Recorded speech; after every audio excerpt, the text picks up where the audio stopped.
कैसी औरत है, दिमाग खराब हो गया इसका। हिम्मत देखें इसकी।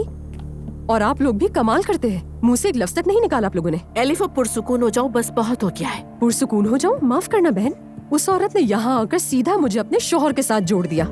ज़ैनब, यहाँ मेरी तौहीन हो रही है, इल्जाम लगाया जा रहा है मुझ पर और मेरे किरदार पर।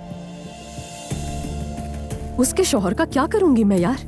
मैं उससे मजबूरी में मिली थी, आपने देखा उसे, कहाँ मैं कहाँ वो। अगर किसी मर्द को खाने पे ले जाओगी तो यही होगा। क्या कहा आपने मॉम? सही सुना है तुमने। शादी में नाचने वाली बुलवाना, उनके मर्दों के दफ्तर जाना, खाने पे जाना, देख लिया तुमने। इसका नतीजा सामने हाजिर है। आपकी बात सुनकर तो यकीन नहीं आ रहा मुझे। यहाँ झूठे इल्जाम लग रहे हैं, जलील किया जा रहा है मुझे, और आपने तो मुझे ही कसूरवार ठहरा दिया। शाबाश है मॉम। फॉर गॉड से एलिफ, बंद कर दो। फजूल सी बात कर रही हो तुम। मैं फजूल बात कर रही हूँ?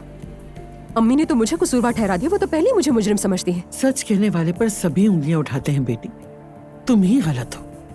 वो लोग हमसे बहुत मुख्तलिफ हैं, तुम्हें लिहाज रखना चाहिए था। तुम्हारी इसी आजाद ख्याली और लापरवाही की वजह से आज हमें ये दिन देखना पड़ा। पागल हो जाऊंगी मैं यहाँ। काश के मैं उससे वाकई चक्कर चला लेती तो ये ताने जायज होते आपके। जिंदगी में जब भी कसूर भी होती हूँ तब भी कोई यकीन नहीं करता।